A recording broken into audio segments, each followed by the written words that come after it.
What's happening, ladies and germs? This is the PackerMan, and welcome to tonight's edition of All Elite Review, where today we're going to be reviewing the Dynamite from October the 28th, 2020. As the little shitties are meowing in the background. Let's just go ahead and get right into this. The show opened with Dasha interviewing MJF and Wardlow backstage, while Sammy Guevara gets in MJF's face, which was pretty interesting. The opening match was the first of the Eliminator Tournament's semi-final matches, this one between Wardlow and Hangman Adam Page. Page tries to take the fight to Wardlow early on, but Wardlow eventually spears Hangman through the safety rail. He hits a gut wrench powerbomb for a 2, misses the Swanton bomb. Page hit an Arihara moonsault to the outside and hits a standing shooting star press, only got a 1 count though. Wardlow hits the F10, but Hangman rolls to the outside.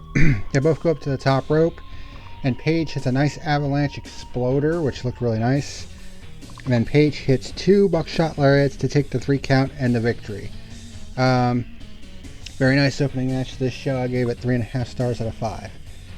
Then we saw a video package with Moxley basically chronicling his AEW title reign, and also says that there's no place in AEW for the Eddie Kingston that he's going to be facing on November 7th, which is going to be this coming Saturday at Full Gear, which is going to be the final big AEW pay-per-view of the year. The next was a singles match between the aforementioned Eddie Kingston and Matt Sydal. This was actually, I think, Kingston's best match to date in AEW, because he's been a little... I mean, he likes that, hard-hitting style, and... From the looks of it, he does look a little bit out of shape and stuff like that. But in terms of his wrestling, this was probably his best match to date. That'll probably change in Full Gear with that I Quit match. Oh boy. But Kingston starts out by talking trash about Moxley and Matt Sydal, who he says tried to upstage him at the Casino Battle Royal, and of course he reminds us that he was never eliminated from the Casino Battle Royal. And to me, it's just like, dude, enough with that already. It was months ago. Let's move on. But Sydal had a nice little pin combo for a 2 count and a jumping roundhouse. Kingston, he tried to go for another one, but Kingston hit a nice cradle slam counter. What the hell is this little kitten doing? Silly cats. Kingston with lariat, which backflips Sydal, which looked nice. Then Sydal had a nice twisting senton. Kingston started hitting him with chops, but then Sydal hits a nice leaping knee strike. That knee strike looks really nice. And then he hits a nice roundhouse kick for a 2 count. Hits an avalanche Frankensteiner and a Meteora for a 2 count. He goes for multiple pins. But Kingston hits a kitchen sink knee, then hits the spinning back fist, and then locks in Moxley's bulldog choke for the submission win. And Kingston also forces Sydal to say I quit. He kind of got in this kind of this red haze kind of mode where he says say I quit, Moxley. So it was kind of in that mode, which I thought was pretty interesting. But this was definitely Kingston's best match to date in AEW. I gave this match 3.5 stars out of 5. And then we had an interview with Excalibur interviewing FTR and the Young Bucks about their upcoming tag team championship match at Full Gear. And the Bucks say that if they don't win at Full Gear, they won't wrestle for the tag team titles ever again. Kind of similar to what Cody did last year when he went up against Chris Jericho for the world title. And obviously that's still in place. The next segment was the Inner Circle Town Hall meeting, complete with all kinds of different wrestlers, asking MJF questions and all this other stuff, including Luchasaurus, who basically asked him, what could you do for the Inner Circle? And of course MJF had this chart that he presented to him, which is pretty funny. Eric Bischoff was also there, so that was pretty cool. But it was pretty obvious that Sammy Guevara and Ortiz did not want MJF in the Inner Circle, and in fact they're going to have a tag match this coming Wednesday against MJF and Wardlow. So to, I guess, soften him up for Chris Jericho at Full Gear. Which is the next part I'm going to be talking about. Jericho basically says that if MJF defeats him at Full Gear, then he will officially be a part of the Inner Circle. So there you go. And then we have another backstage segment with Team Taz bitching once again about Darby Allin and Will Hobbs. So there's that. That's still going on. Still waiting on Will Hobbs' quote-unquote answer as far as joining Team Taz. The next match was for the AEW TNT Championship, and this was a lumberjack match between Cody and Orange Cassidy. I'm not going to lie here, this was nowhere near as good as their previous match, mainly because of all the fucking interference. Like, I can't stand interferences in wrestling matches. They're dumb, they're overplayed, you know, and we saw that galore in this match, and it was just completely stupid. Both went for their finishers right off the gate. Orange with some great mat wrestling. Orange even hit a vertical suplex of all things. Cody hits a nice dragon screw in the ropes, but Orange comes back with a satellite DDT for a 2 count. Cody locks in a half crab, obviously working on the previously injured leg. Both go to the outside, and everybody, which is like the Best Friends, Jurassic Express, Dark Order, the Nightmare Family, they're all out there ringside serving as the Lumberjacks. They attack Orange and Cody, and it just evolves into an all-out brawl between everybody. At this point, Cody and Orange are battling on the top rope, and Cody hits a superplex on Orange and basically sends him on to everybody, which I thought was a pretty cool spot. Cody hits a nice Cody cutter, but Orange comes back with a Stun Dog Millionaire, a diving DDT, and the Beach Break for a 2 count. He sets up for the Orange Punch, but I think it was Alan Angels comes in to distract the referee. John Silver comes in and hits a pump kick on Orange, because again, interference. And then Arn Anderson sucker punches Orange, which Cody did not see. Cody throws John Silver out of the ring, which allows Cody to hit the Crossroads on Orange Cassidy for the 3 count and the victory. And then afterwards, everything just breaks down with the brawl spilling into the ring and all that good stuff. And this eventually led to a 6-man tag being booked for this Wednesday between Cody and the Gun Club against the Dark Order. But I gave this match 3 stars out of 5. All the interferences it just took away from the match for me. I can't stand interferences. Then we had a segment between Best Friends and Miro and Kip Sabian, where basically Miro and Sabian just completely demolished the Best Friends. With Miro saying, "I will never forgive you," you know, in that Bulgarian voice of his. They're really making Miro to really look like a beast, which I think which should be appropriate, because, you know, the guy can fucking wrestle and he's super popular, you know what I mean? So I don't know how long they can keep him in this heelish persona, but I would imagine hopefully not for very long, because he's just too damn popular to be a heel. That's just my feeling. The next match was for the NWA World Women's title, but this was not Thunder Rosa defending. No, this was Serena Deeb, who actually defeated Thunder Rosa for the NWA World Women's title, I think the night before, on, I guess, NWA TV. I'm not really sure, but she defeated Thunder Rosa for the title. So she is now the new World Women's Champion. I actually looked up how old Serena Deeb is. She's actually only 34, which is surprising. I thought she was a little bit older than that. But no, she's just in her mid-30s. She's actually younger than me, which is surprising. And she's up against the debuting Layla Kirsch, although she debuted on Dark the previous night, because they debuted her against Hikaru Shida on Dark. And then they had her challenge for the World Women's title against Serena Deeb, and this was actually a pretty good match, all things considered. And this actually wasn't in the semi-final slot as it usually is. Still think there are way too many matches on Dark. I mean, they had another 15-match show before this episode of Dynamite, and they got another 15-match card coming up this coming Tuesday. And of course, with Full Gear this coming Saturday, they're probably going to have another episode of Dark the night before, on Friday. Too many matches, dude. Too many matches on Dark. They need to cut it up a little. They need to slow it down a little bit, because it's getting to the point of oversaturation. I mean, I know they're trying. Like I said, I know they're trying to give these guys a chance, but it's time to slow it down a little bit, especially since we're coming to the end of the year. And honestly, after Full Gear, don't be surprised if interest starts to drop off a little bit as we head towards the holiday season, which it usually does.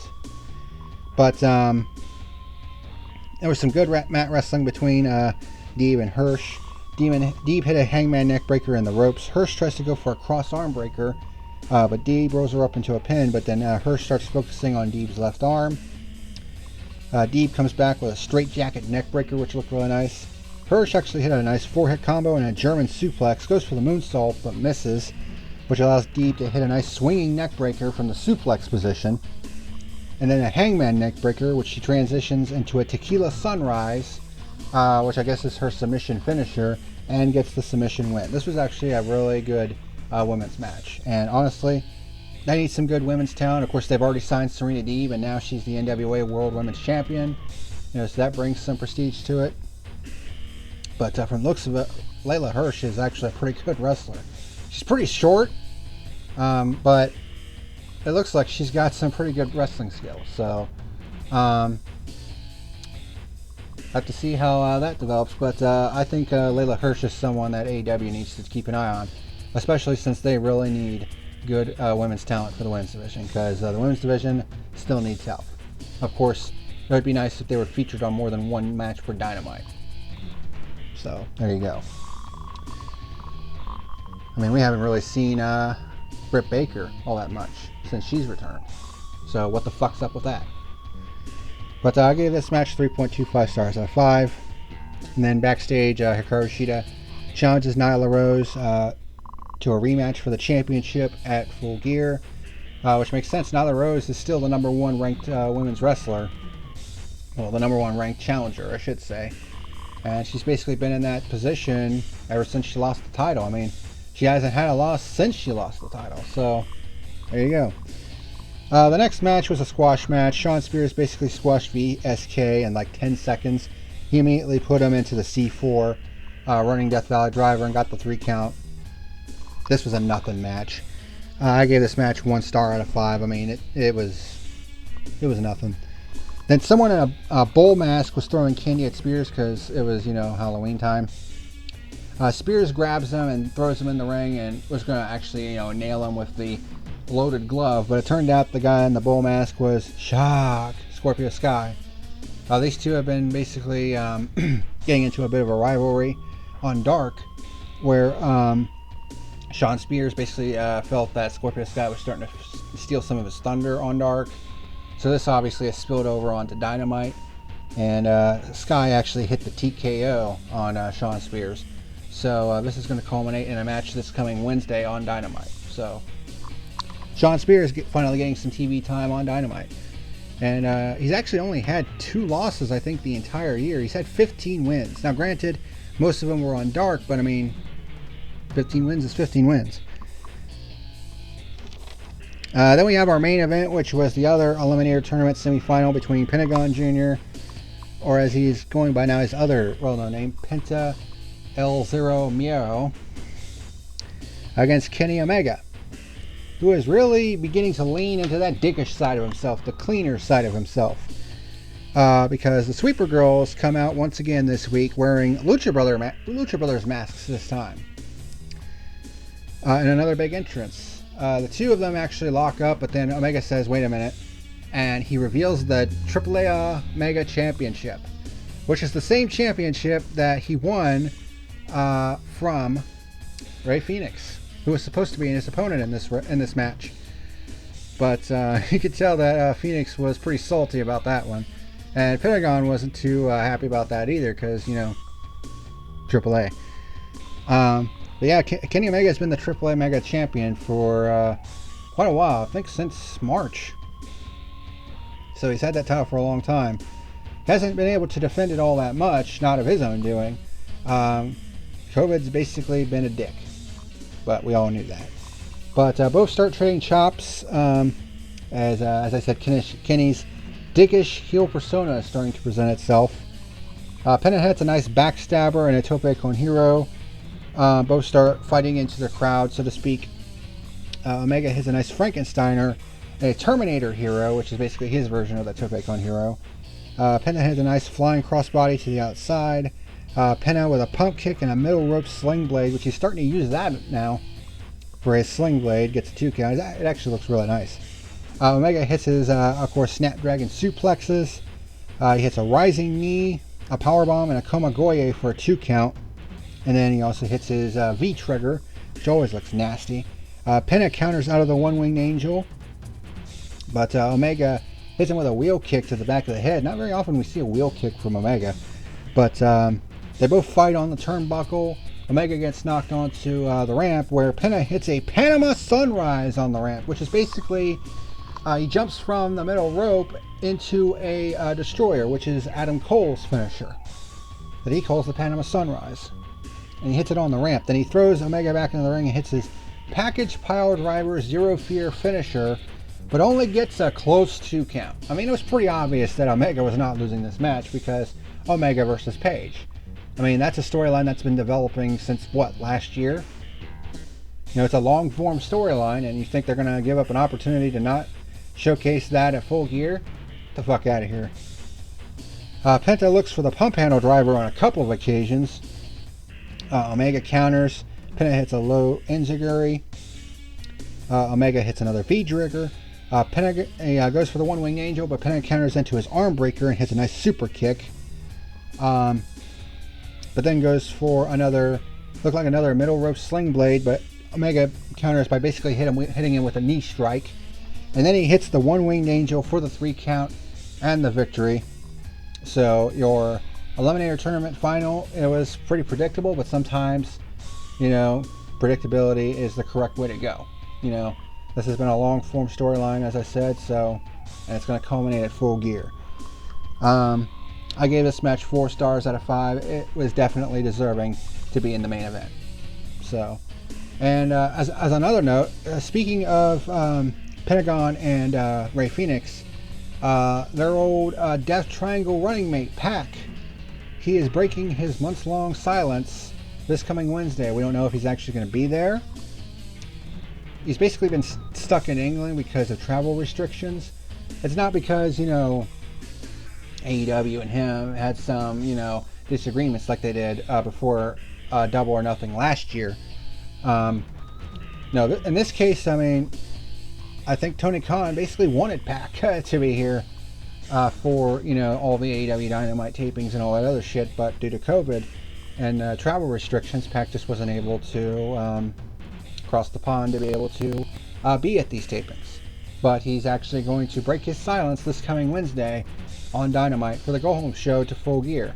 Is he actually going to be there? Is it just going to be like a taped kind of thing? We don't know. But we'll have to wait and see. But overall, this was another nice show. I'm going to give this show a solid 7.5 out of 10. Another good show. I'll have to see what happens this Wednesday for the Go Home show to Full Gear, and wait and see what Full Gear brings. All 4 championships are going to be on the line. You have the Eliminator Tournament final. You have the Elite Deletion between Matt Hardy and Sammy Guevara. So lots of good stuff to look forward to at Full Gear this coming Saturday night. So that's going to do it for tonight's edition of All Elite Review. Thank you very much for watching. And until next time, this is the PackerMan signing out. See you later.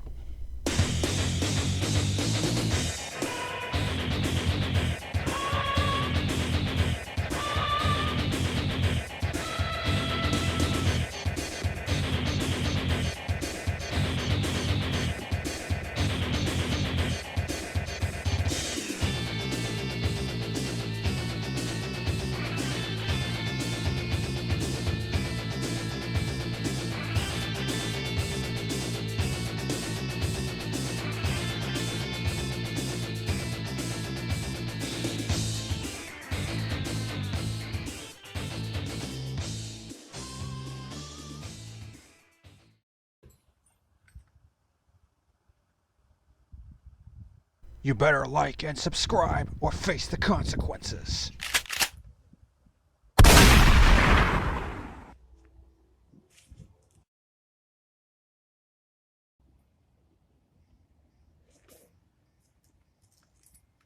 You have been warned.